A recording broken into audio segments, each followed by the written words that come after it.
In part 1 of our investigation into 10 mysterious unresolved celebrity deaths, we explored the suspicious circumstances surrounding Natalie Wood's drowning, Marilyn Monroe's overdose with Kennedy connections, Tupac Shakur's Las Vegas shooting, the Notorious B.I.G's murder and the LAPD corruption allegations, and George Reeves' death that was anything but suicide.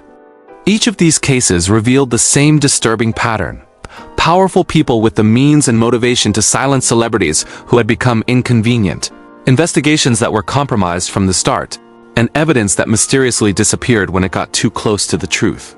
Today, we continue our investigation with what may be the most brutal and mysterious celebrity murder of all time.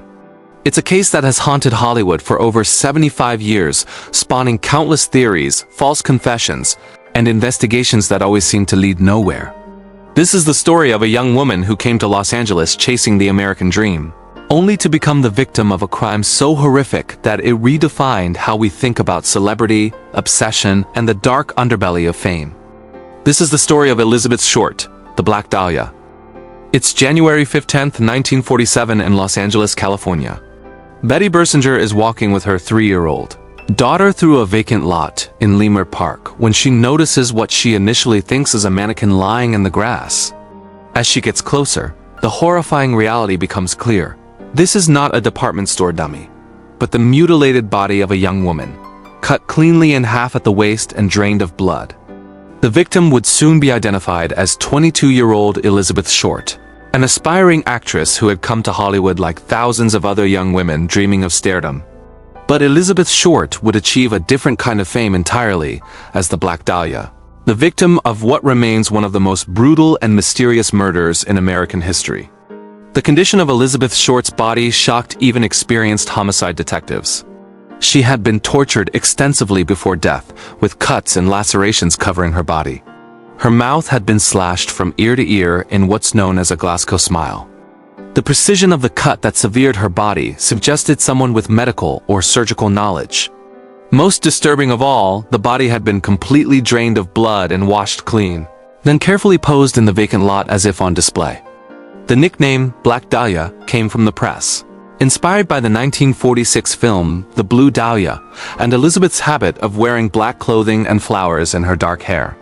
The media seized on the story with unprecedented intensity, turning Elizabeth Short's murder into a national obsession that would spawn hundreds of suspects, dozens of false confessions, and countless theories about who could have committed such a horrific crime.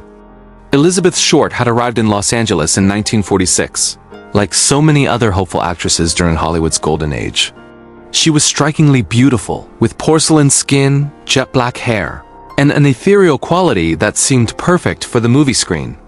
But despite her looks and ambitions, Elizabeth struggled to find steady work in the film industry.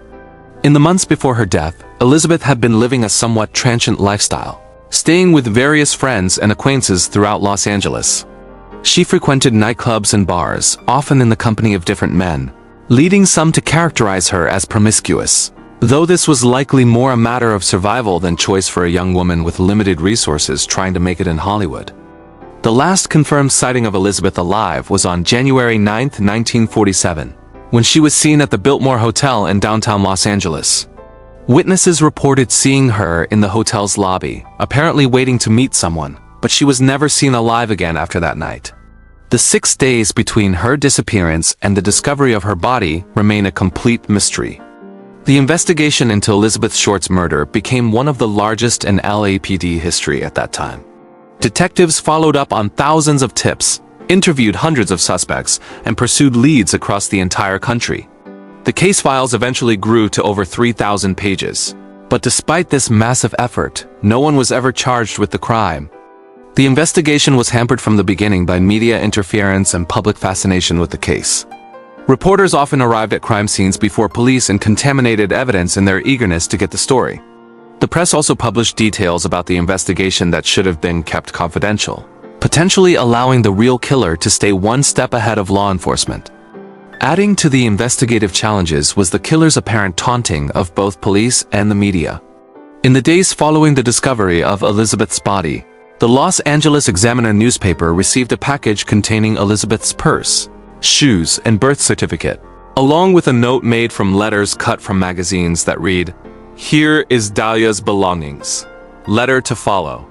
The promised letter never arrived, but the package proved that the killer was following the media coverage and wanted to insert himself into the narrative. The killer also made several phone calls to the newspaper and police, claiming responsibility for the murder and promising to turn himself in, but these promises were never kept. The calls demonstrated an unusual level of engagement with the investigation and suggested someone who enjoyed the attention the case was receiving. Over the decades, numerous suspects have been proposed, each with their own compelling evidence and motives. One of the most credible suspects was Dr. George Hill Hodel, a wealthy Los Angeles physician who lived in the area where Elizabeth's body was found. Hodel was known for hosting wild parties attended by Hollywood figures and had connections to the art and literary scenes. Hodel's own son, former LAPD detective Steve Hodel, has written extensively about his belief that his father was the Black Dahlia killer. According to Steve Hodel's investigation, his father had the medical knowledge to perform the precise cuts found on Elizabeth's body, had a history of violence against women, and was known to be interested in surrealist art, which might explain the theatrical way Elizabeth's body was displayed. The Hodel theory gained additional credibility when it was revealed that the LAPD had actually surveilled Dr. Hodel's home in the 1950s as part of the Black Dahlia investigation. Recordings from this surveillance allegedly captured Hodel making incriminating statements, though the exact nature of these statements has never been fully disclosed. Another prominent suspect was Mark Hansen, a nightclub owner who had allowed Elizabeth to stay at his home shortly before her death. Hansen had connections throughout Hollywood's nightclub scene and would have had access to the kind of people who might be capable of such a brutal crime. Some theories suggest that Elizabeth may have witnessed something she shouldn't have while staying at Hansen's house, leading to her murder. The case also attracted attention from organized crime investigators, who noted that the precision and brutality of the killing was similar to methods used by certain criminal organizations. Some theorists have suggested that Elizabeth may have been killed as a message to someone else, or that she had inadvertently become involved with dangerous people through her social connections. One of the most disturbing aspects of the Black Dahlia case is the number of false confessions it generated. Over the years, dozens of people have claimed responsibility for Elizabeth Short's murder, each providing details that seem to match the crime. However, investigators have been able to rule out these confessions through careful examination of the facts that only the real killer would have known. The false confessions highlight the way the Black Dahlia murder captured the public imagination and became a kind of cultural touchstone for discussions about violence, sexuality, and the dark side of the American dream. Elizabeth Short became a symbol of the vulnerable young women who come to Hollywood seeking fame but instead find tragedy. The case has inspired countless books, movies, television shows, and documentaries, each offering new theories about what happened to Elizabeth Short. This ongoing cultural fascination has both helped keep the case in the public eye and made it more difficult for investigators to separate fact from fiction. The Black Dahlia case remains officially unsolved, though the LAPD has stated that they believe they know who killed Elizabeth Short, even if they can't prove it in court. Whether the truth will ever fully come to light remains to be seen, but Elizabeth Short's story continues to fascinate new generations, who are drawn to the mystery of what happened during those missing 6 days in January 1947. Perhaps what's most tragic about the Black Dahlia case is that Elizabeth Short has become more famous in death than she ever was in life. The young woman who came to Los Angeles dreaming of seeing her name in lights achieved that goal in the most horrible way imaginable, forever known not for any artistic achievement, but as the victim of one of history's most notorious unsolved murders. Case 7. William Desmond Taylor, Hollywood's first murder mystery. February 2, 1922, Westlake Park, Los Angeles. The golden age of silent films is in full swing, and Hollywood is still finding its footing as America's dream factory. In a modest bungalow at 404B South Alvarado Street, the body of 49-year-old William Desmond Taylor lies sprawled on the living room floor, a single bullet wound in his back. The distinguished film director, known for his impeccable style and refined British accent, has been murdered in what will become Hollywood's first major scandal, a case so explosive it will destroy careers, end lives, and establish the template for every celebrity murder mystery that follows. William Desmond Taylor wasn't just any director. He was one of the most respected filmmakers of the silent era, known for sophisticated dramas and his ability to work with the biggest stars of the time. But like many figures in early Hollywood, Taylor harbored secrets that made him vulnerable to blackmail, scandal, and ultimately, murder. The discovery of Taylor's body sent shockwaves through the film industry. His servant, Henry Peavy, found him that morning, apparently shot while standing near his desk. The killer had left no obvious clues, no signs of forced entry, and no clear motive, at least not one that the authorities were willing to pursue too aggressively. What made this case particularly scandalous was the web of relationships Taylor had cultivated with some of Hollywood's most prominent actresses.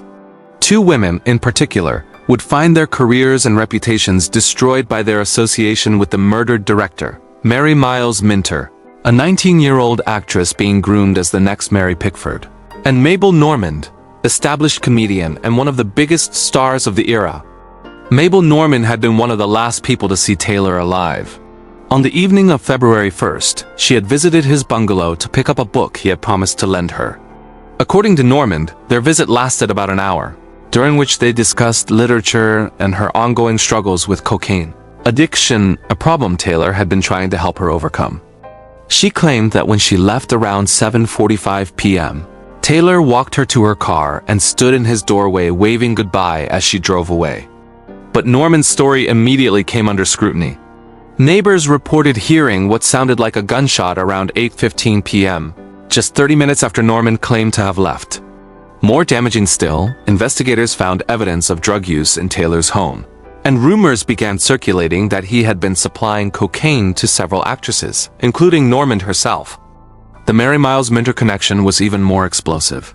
The teenage actress had been having a secret romantic relationship with Taylor, despite their significant age difference and the potential scandal it could cause. When police searched Taylor's home, they found passionate love letters from Minter hidden in his bedroom, letters that revealed the depth of her infatuation with the older director. The letters contained declarations of love so intense they bordered on obsessive. In one, Minter wrote about wanting to be with Taylor forever and her willingness to do anything to keep him in her life. The discovery of these letters not only exposed their affair but also provided a potential motive for murder. If someone had wanted to prevent the relationship from becoming public or continuing. Even more suspicious was the behavior of Minter's mother, Charlotte Shelby. Shelby was a classic stage mother who controlled every aspect of her daughter's career and personal life. She had been furious when she discovered the relationship between her daughter and Taylor, seeing it as a threat to Minter's carefully cultivated innocent image and her earning potential. Shelby had reportedly confronted Taylor multiple times, demanding that he end the relationship with her daughter. Witnesses described heated arguments between Shelby and Taylor, with the director refusing to be intimidated by her threats. Some investigators believe that Shelby might have taken matters into her own hands to protect her daughter's career. The investigation revealed that Charlotte Shelby owned a .38 caliber revolver, the same caliber weapon used to kill Taylor. When police asked to examine the gun, Shelby initially claimed it had been stolen. Later, she produced a weapon, but ballistics tests were inconclusive due to the primitive forensic techniques available in 1922. Adding another layer of mystery was Taylor's own secret past. The man known as William Desmond Taylor had been born William Dean Tanner in Ireland and had apparently reinvented himself multiple times before arriving in Hollywood. He had abandoned the wife and daughter in New York, changed his name, and created an entirely new identity as a sophisticated British gentleman. This pattern of reinvention suggested that Taylor might have been running from something or someone in his past. Investigators discovered that he had been involved in questionable business dealings before entering the film industry, and there were rumors that he might have been blackmailing prominent Hollywood figures about their personal lives. The case was also complicated by the massive cover-up that began almost immediately after Taylor's body was discovered. Before police arrived at the scene, several Paramount Pictures executives had already been through Taylor's home, removing documents, photographs, and other potentially embarrassing materials that might have implicated their stars. This destruction of evidence made the investigation nearly impossible from the start. By the time detectives could properly examine the scene, crucial clues had been destroyed or removed. The studio's primary concern was protecting their investments, the stars whose careers could be ruined by association with murder and scandal. The Los Angeles Police Department's investigation was hampered by the same corruption and incompetence that would plague later Hollywood murder cases. Detectives failed to properly secure the crime scene, allowed evidence to be contaminated, and seemed more interested in protecting the film industry than solving the murder. One of the most intriguing aspects of the case was the testimony of Faith McLean, a neighbor who claimed to have seen someone leaving Taylor's bungalow around the time of the murder. McLean described seeing a figure in a long coat and hat walking away from the house, shortly after hearing what might have been a gunshot.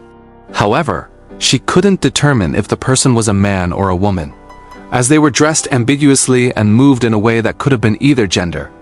This sighting led to speculation that the killer might have been a woman disguised as a man, which would have fit with theories about Charlotte Shelby's involvement. Some investigators believe that Shelby might have dressed as a man to throw suspicion off herself while carrying out the murder. Another theory focused on Edward Sands, Taylor's former servant who had been fired for forging checks and stealing from his employer. Sands had disappeared shortly before the murder and was never located by police.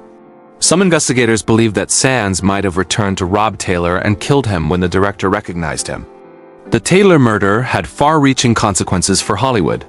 The scandal, combined with other incidents involving drugs and moral impropriety, led to the establishment of the Motion Picture Production Code and the creation of the Hays Office to regulate film content and monitor the behavior of stars. Mary Miles Minter's career was effectively destroyed by the scandal. The revelation of her affair with Taylor, combined with her mother's suspicious behavior, made her toxic to studio executives who were trying to clean up Hollywood's image. She made only a few more films before retiring from the industry at age 20. Mabel Normand's career also suffered, though she continued working for several more years. The association with Taylor's murder, combined with her well-known drug problems, made her a liability for studios.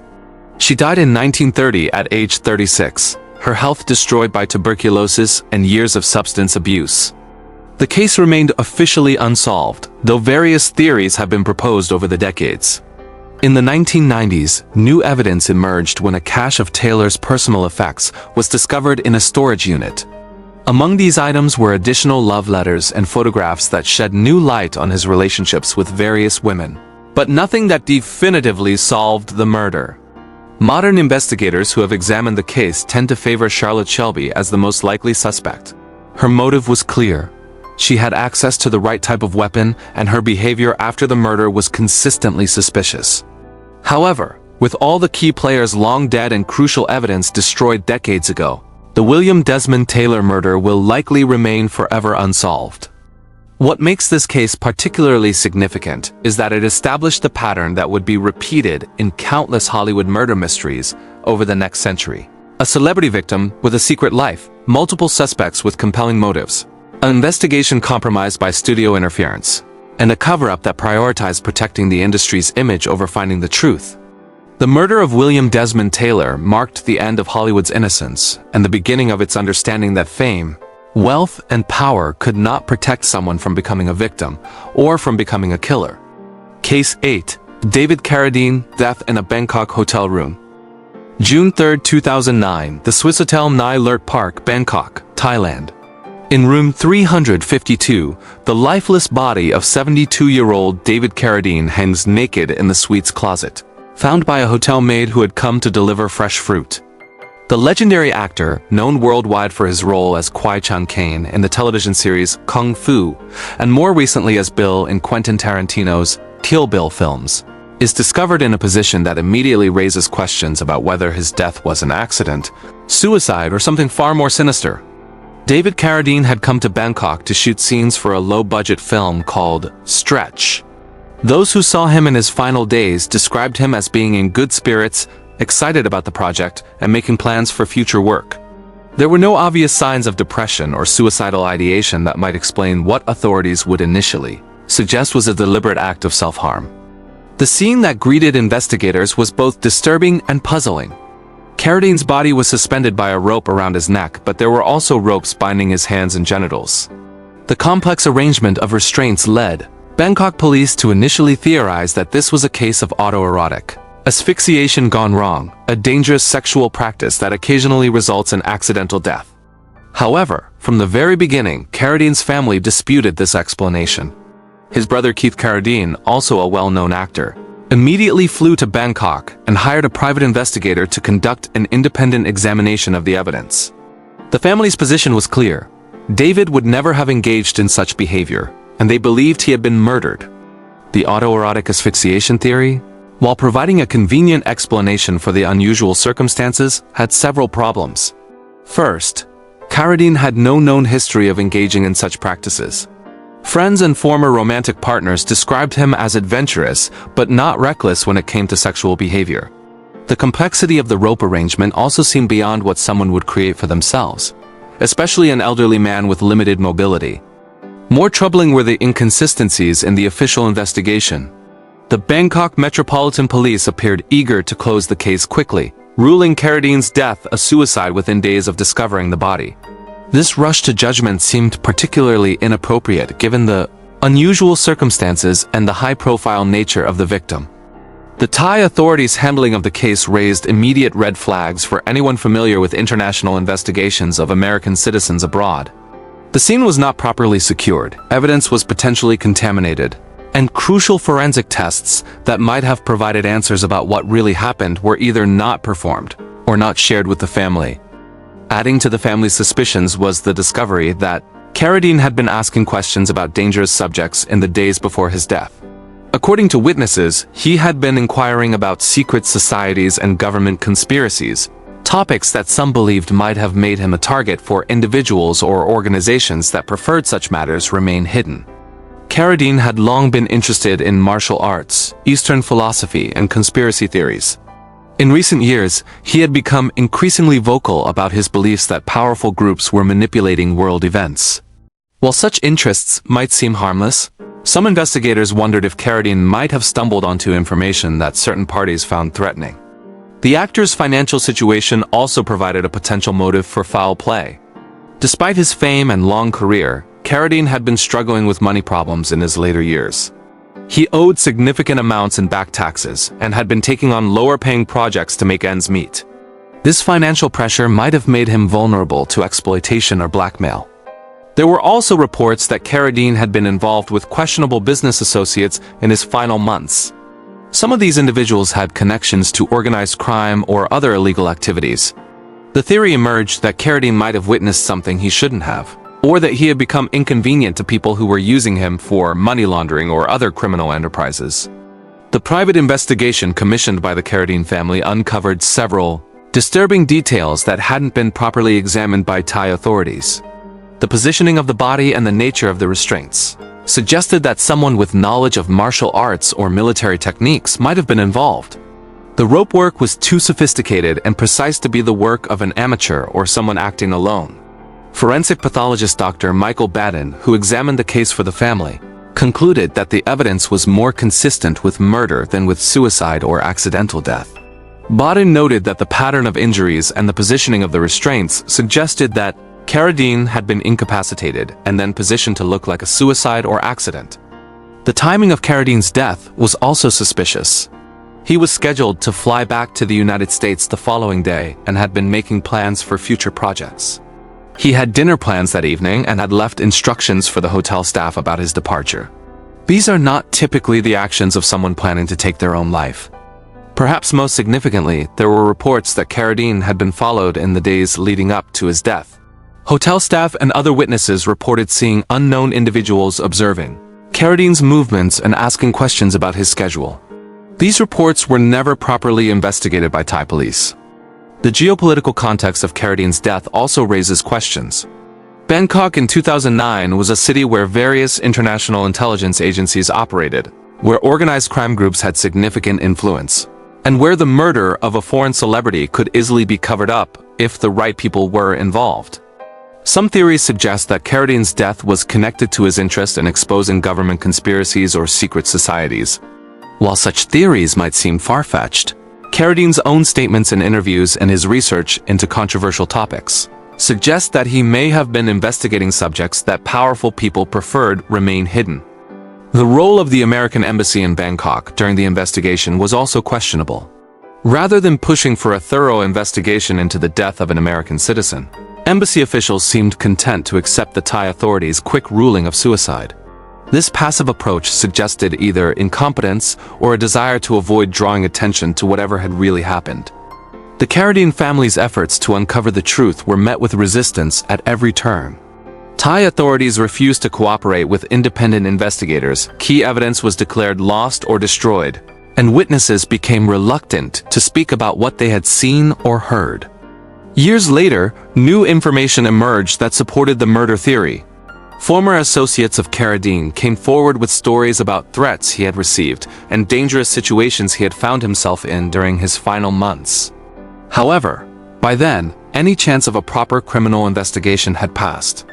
What makes David Carradine's death particularly troubling is the pattern it follows of celebrity deaths in foreign countries being quickly explained away without proper investigation. When powerful interests are involved, it becomes convenient to rule such deaths as suicide or accident, avoiding the complications that would arise from a murder investigation. The death of David Carradine in that Bangkok hotel room remains one of the most suspicious celebrity deaths of the modern era. Whether he was killed because of what he knew, what he was investigating, or simply because he had become inconvenient to dangerous people, his death serves as a reminder that fame and success offer no protection against those who operate in the shadows of international crime and conspiracy. Case 9. Jack Nance, the mysterious death of David Lynch's leading man. December 30th, 1996, South Pasadena, California. Jack Nance walks into a donut shop, and what happens next will lead to his death within hours. But here's the thing, nobody can agree on what actually happened in that donut shop. Some say he got into a fight. Others say nothing happened at all. What everyone agrees on is this: the next morning, the 53-year-old actor who gave us one of cinema's most unforgettable performances in Eraserhead was found dead in his bathroom, and the truth about how he died went to the grave with him. Jack Nance wasn't your typical Hollywood actor. He was the guy David Lynch chose to play the lead in his bizarre debut film, Eraserhead. Back in 1977. The movie took 5 years to make, and during that time, Lynch made Nance keep the same weird hairdo for the entire production. That's dedication.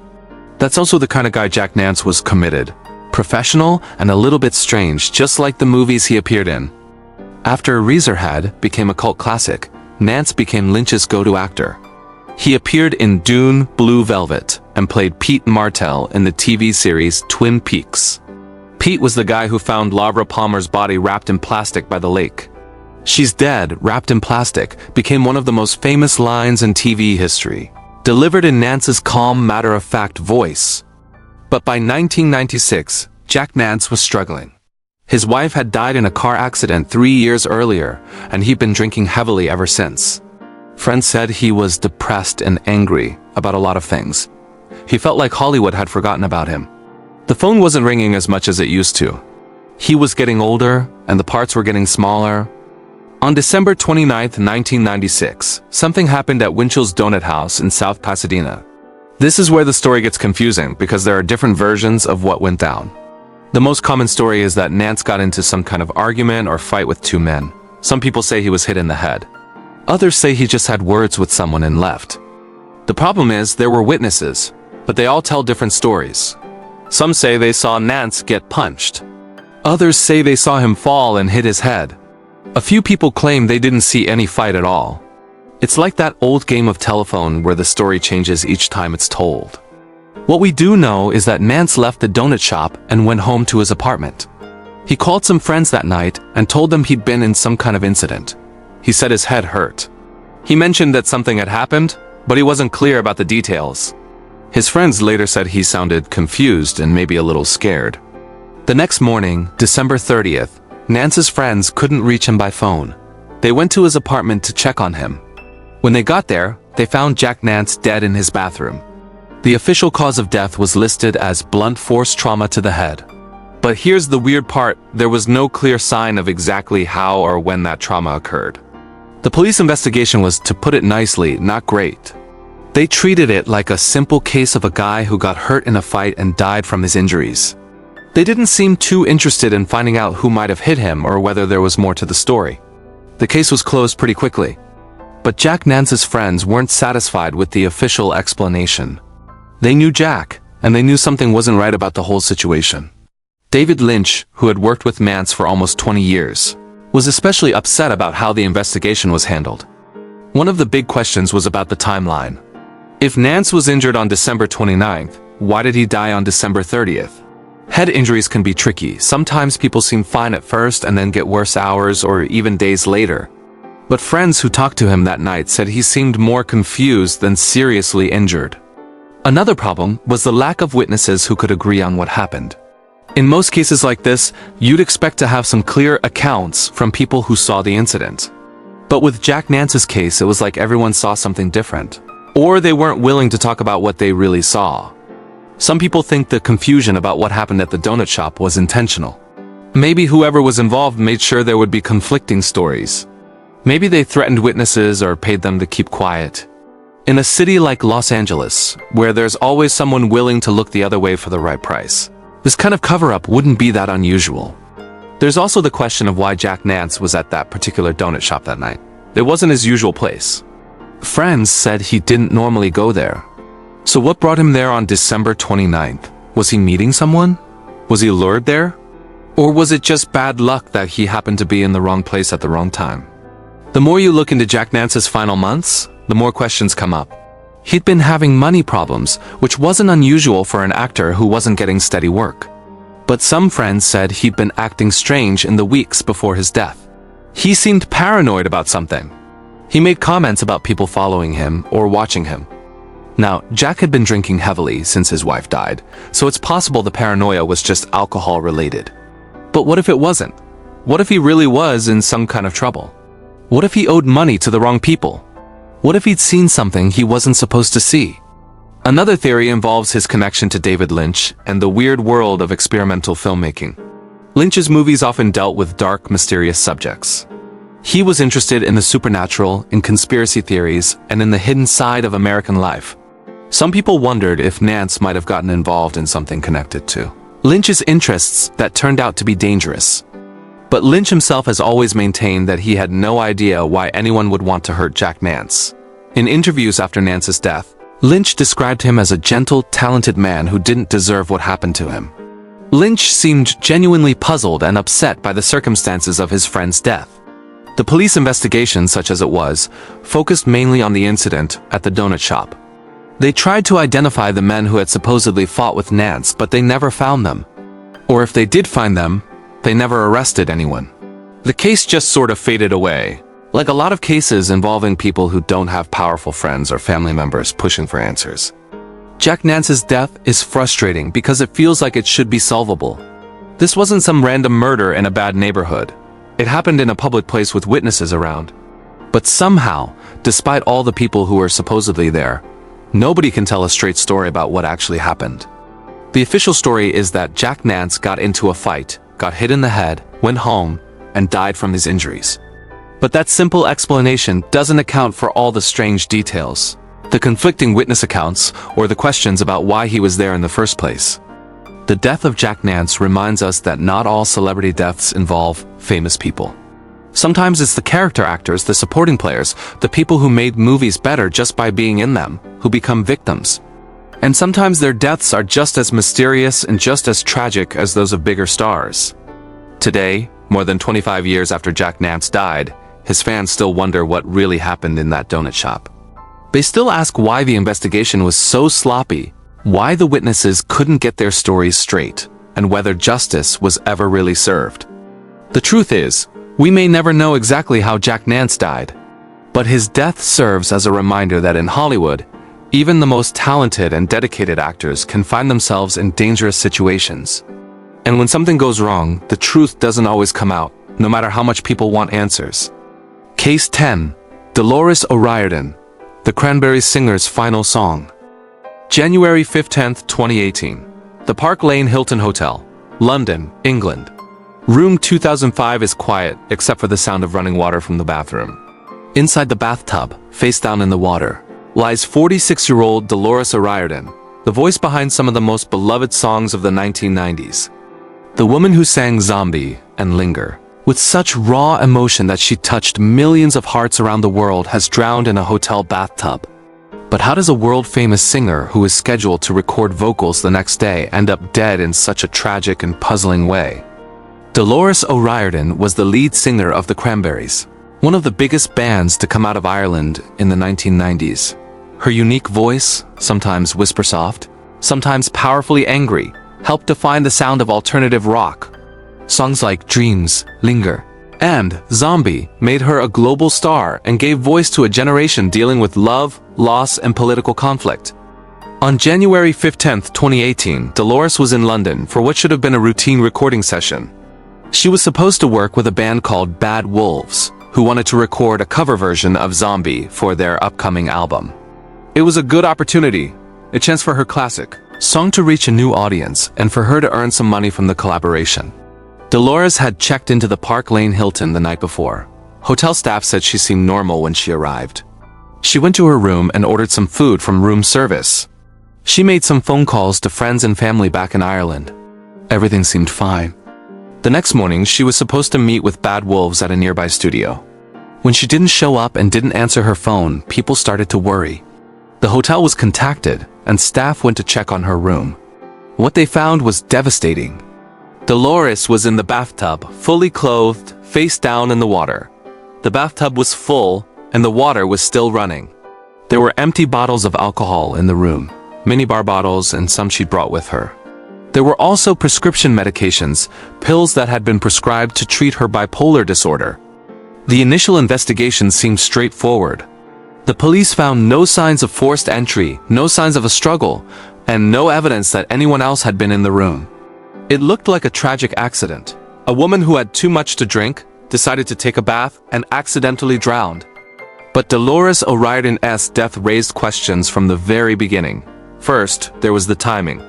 She was scheduled to record the next day, something she was reportedly excited about. She had been making plans for future projects, and seemed to be in a good place professionally. Second, there was her experience with alcohol. While Dolores had struggled with drinking in the past, friends said she had been working on her sobriety. She wasn't known to drink to the point of losing consciousness, especially not when she had important work to do the next day.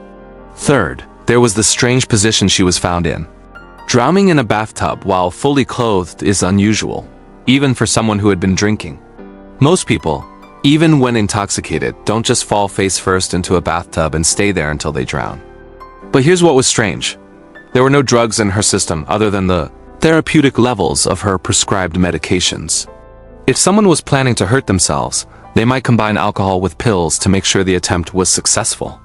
Dolores hadn't done that. The official ruling was accidental death by drowning due to alcohol intoxication. The coroner concluded that Dolores had drunk so much that she became unconscious and drowned in the bathtub. Case closed, as far as the authorities were concerned. But many people who knew Dolores found this explanation hard to accept.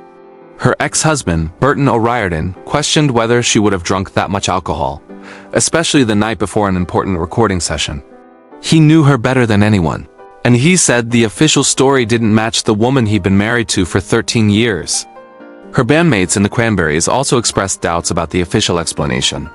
They pointed out that Dolores had been looking forward to the recording session and had been making positive plans for the future. She didn't seem like someone who was in such a dark place that she would drink herself into unconsciousness. There were also questions about what Dolores had been doing in the hours before her death. Hotel records showed that she had made several phone calls, but the contents of those calls were never made public. She had also been active on social media earlier in the day, posting messages that seemed normal and upbeat. Some people wondered if Dolores might have been meeting someone that night. The hotel had security cameras, but the footage was either not reviewed carefully or not made public. If someone had visited her room, would there be any record of it? Bipolar medications can be tricky. They affect people differently, and alcohol can change how they work in the body. It's possible that Dolores didn't realize how much the alcohol would affect her when combined with her medications. But she'd been taking these medications for years and presumably knew how they interacted with alcohol. There was also the question of her mental state in the weeks leading up to her death. While friends and family said she seemed to be doing better, bipolar disorder is unpredictable. People can seem fine one day and be in crisis the next. Maybe Dolores was hiding how she really felt, putting on a brave face while struggling internally. The music industry connection also raised some questions. Dolores had been involved in various business dealings over the years, some of which had caused stress and conflict. The music business can be brutal, with lots of money at stake and people willing to do almost anything to protect their interests. But there was no evidence that Dolores was involved in anything dangerous or that she had enemies who might want to hurt her. She wasn't known for controversial behavior or for making enemies. She was generally seen as a talented artist who kept to herself and focused on her music and her family. The hotel itself also came under some scrutiny. The Park Lane Hilton is a high-end hotel with good security, but hotels can be places where bad things happen without anyone noticing. If someone had wanted to harm Dolores, a hotel room would provide privacy and the opportunity to make it look like an accident. But again, there was no evidence that anyone else was involved. The investigation found no signs of forced entry, no evidence of a struggle, and no indication that Dolores had been with anyone else that night. The sad truth is that accidental drownings in bathtubs do happen, especially when alcohol is involved. Alcohol affects your coordination and your ability to react to danger. If someone passes out in a bathtub, they can drown very quickly, even in just a few inches of water. What makes Dolores O'Riordan's death particularly tragic is that it happened at a time when she seemed to be getting her life back on track.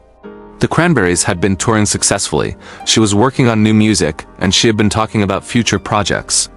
Her death cut short what could have been a comeback for one of Ireland's most beloved musical artists.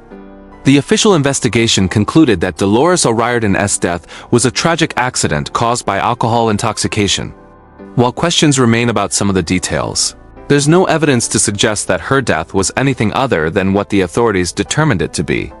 But for fans of the Cranberries and for people who loved Dolores's music, her death remains a heartbreaking end to a life that gave so much joy and emotion to millions of people around the world. These cases span nearly a century of American entertainment history, but they all share common threads. Whether it's studio executives protecting their investments, law enforcement agencies avoiding embarrassing revelations, or criminals covering their tracks, someone in each of these cases had both the motive and the means to ensure that justice would never be fully served.